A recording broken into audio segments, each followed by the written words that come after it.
What's up, everybody? We have Shane here, who's at work right now in the back of his UPS truck.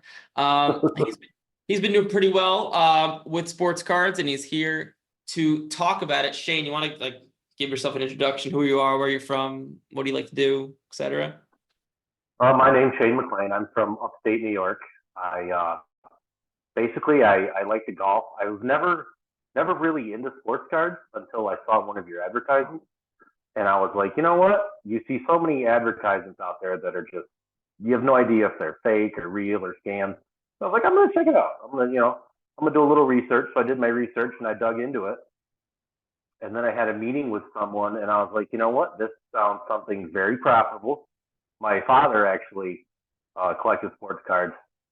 I mean, back in like what the 50s and 60s, and Yeah. got to put those back. But anyway, but so other than that, once I got into it, it's very easy to learn. It's very easy to pick up as long as you listen to your coach and do what they say. I mean, it's a nice little side income, and it's one Nice. of those things that the more time you can put into it, then the more money you're gonna make. Yep. That is very true.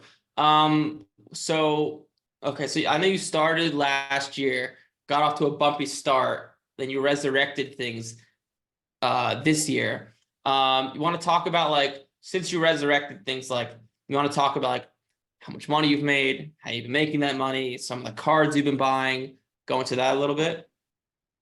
So ever since I started doing things myself, I decided to not go the consignment route. I decided to take care of everything myself, which is more work for sure. But once you get into a routine, it's very, very easy. And since I've started to do things myself, it's been already about 6 months, and I've made about $4,000 in profit. Nice, cool. What I'm curious, which card have you made the most money on? I'm curious, how'd you find it? What card was it? What did it grade, etc.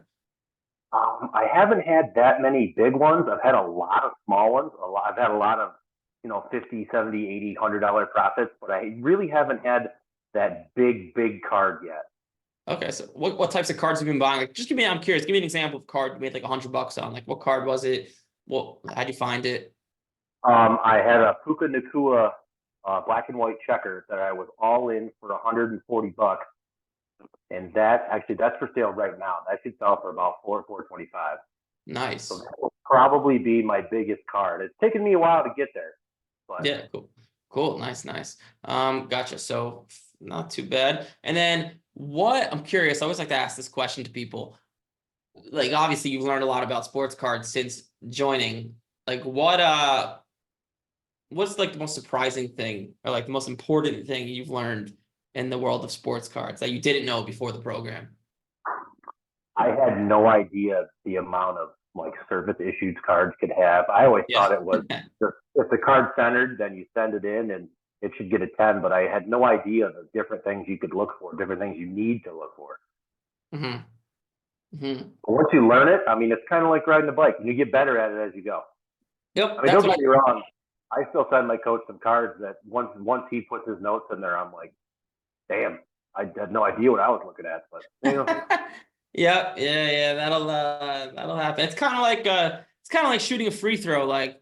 You just you're gonna stink. Someone could sit here and tell you, listen, put your elbow here, but until you've done it a bunch, you're gonna stink, and then you get better right, at it. right. It's kind of like the analogy I like to give. Well, cool. And I'll leave you off with one last question before I end this recording. If you had to give yourself one piece of advice from when you first started, could be anything. What would you tell yourself? I would tell myself to stick with it and handle as much of the process myself as I possibly could. Cool. That is some valid advice. I agree with that. Well, Shane, I appreciate it. I appreciate you coming on. I'll upload this to maybe YouTube, the Discord and stuff. But yeah, man, I appreciate you coming on. Thank you so much. Absolutely, man. Thank you. Appreciate it.